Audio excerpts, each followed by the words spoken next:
Doctor साहब please करो, तालियों के साथ करते हैं।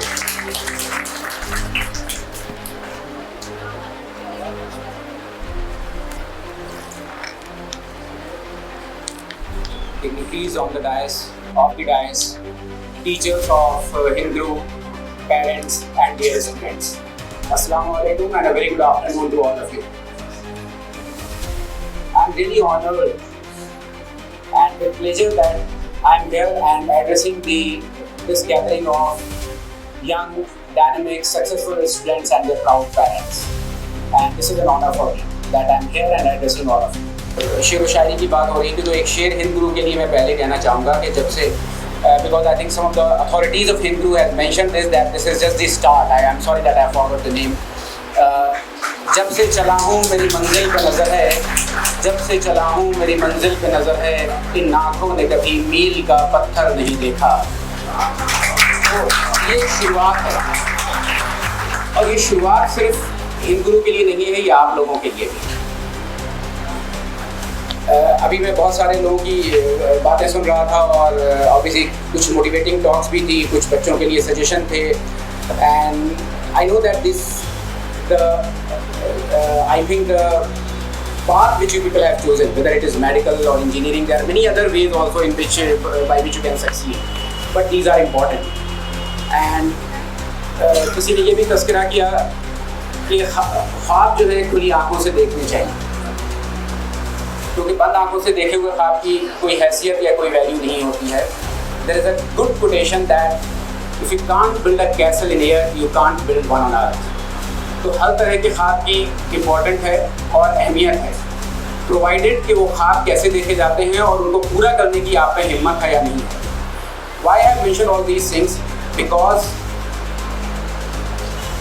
and the success, I think people were telling stories that there are so many reasons and there are so many things by which you can say that this is the key of success, and one of them is obviously the hard work. But hard work needs a direction, needs a guidance, because most of us do hard work then, but everybody doesn't achieve that particular goal, whatever you want to achieve. For that, direction and guidance is needed, and for these guidance and directions, teachers are required. And that is why I would like to congratulate once again the teachers of Hindu to give them a direction, to give them a guidance on how to succeed. And this is important that if you work for few hours at this point of time, then you don't have to work much harder in future. So that is why this is the important part and important event and important time of your life where you have to do everything. इसी as में मज़ा आता है घूमने में, बदमाशियाँ करने में, उल्टी सीधी हरकतें करने में, लेकिन यही टाइम है पढ़ाई का। अगर इस वक्त को आपने खो दिया तो आगे फिर वो वक्त आपको नहीं मिलेगा।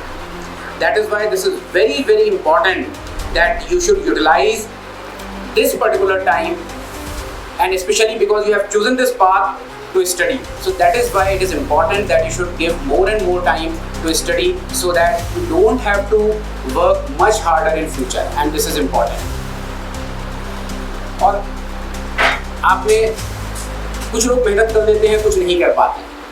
कुछ लोगों को बड़ी मुश्किल होती है पढ़ाई करने में, उनको लगता है कि ये बहुत मुश्किल चीज़ है। और कुछ लोगों का पैशन होता है, चाहे वो पढ़ाई हो, खेल हो, कोई भी चीज़ हो, एक वक्त आता है जब आप उसमें अच्छे होते हैं तो फिर मज़ा आने लगता है। यहाँ पे ज़्यादातर लोगों को उर्दू आती होगी, इसलिए मैं उर्दू में भी बात कर रहा हूँ। एक वर्ड है उर्दू का मोहब्बत, जो जाहिर सी बात है सबको पता है ना। और हर आदमी चाहता है और सोचता भी है और कहता भी है कि भाई हम मोहब्बत करते हैं। हर आदमी के मोहब्बत करने के तरीके अलग अलग हो सकते हैं, और एक साथ में एक लफ्ज़ है जिसको बोलते हैं मेहनत। अगर किसी को उर्दू आती है तो उसको पता है मोहब्बत और मेहनत सिर्फ एक नुक्ते का फ़र्क। अगर ये नुक्ता नीचे लग गया तो मोहब्बत हो गई और ऊपर लग गया तो मेहनत हो गई।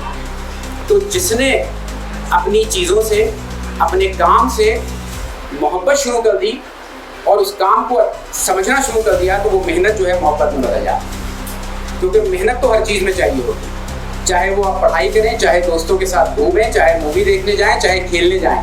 खेल में भी मेहनत है, घूमने में भी मेहनत है, लेकिन उस मेहनत में मज़ा आता है, इसलिए उससे मोहब्बत हो जाती है। तो अगर आप अपनी पढ़ाई को भी, इन चीज़ों को भी ये समझ लें कि यही मेरी मोहब्बत है, तो आपको चीज़ें बहुत आसान हो जाएंगी। दूसरा मैं लोगों से कहना चाहता हूँ, स्टूडेंट से और बच्चों से, दोस्त हुए chosen this path. Obviously, first I will talk about this medical profession. This is a big responsibility.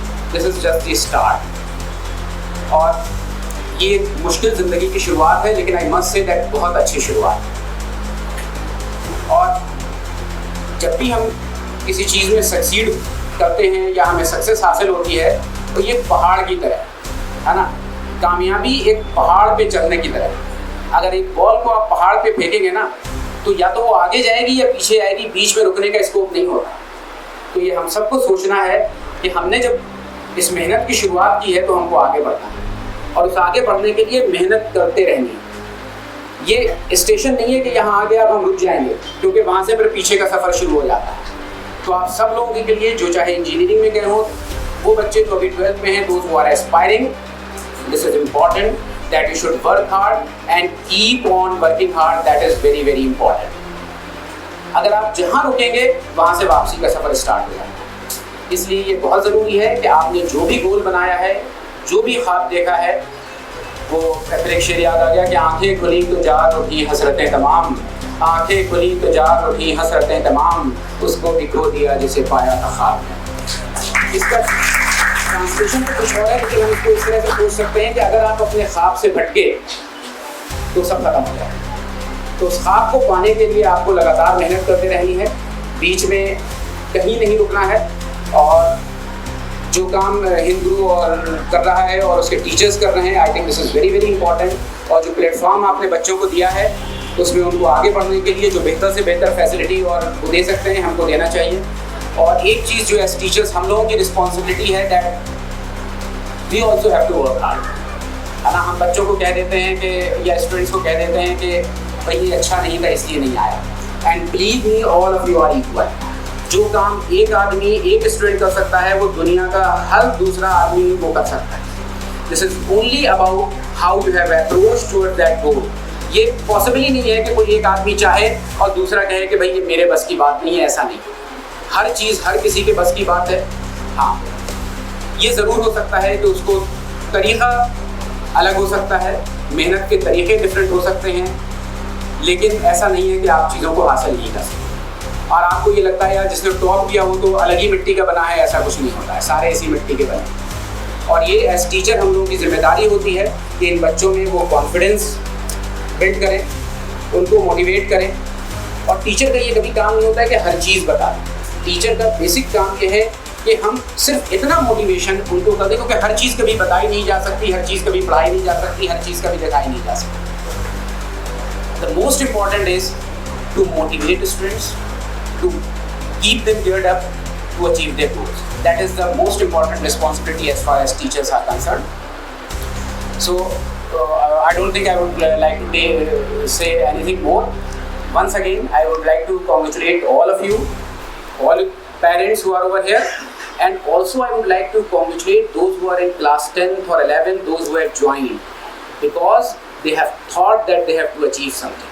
उस सोच और उस जज्बे के साथ उन्होंने ये इदारा, ये हिंद गुरु ज्वाइन किया है कि उनको कुछ करना है। क्योंकि बहुत सारे ऐसे लोग हैं जिन्होंने नहीं किया।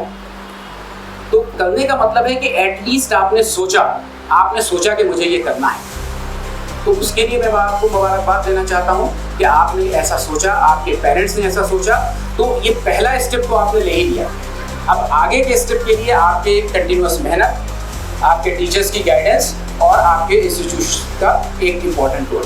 तो wish you all good luck, not only to the students, faculty, as well as this particular institute. Thank you so much, and thank you so much for inviting me and providing this opportunity to address them. Thank you so much.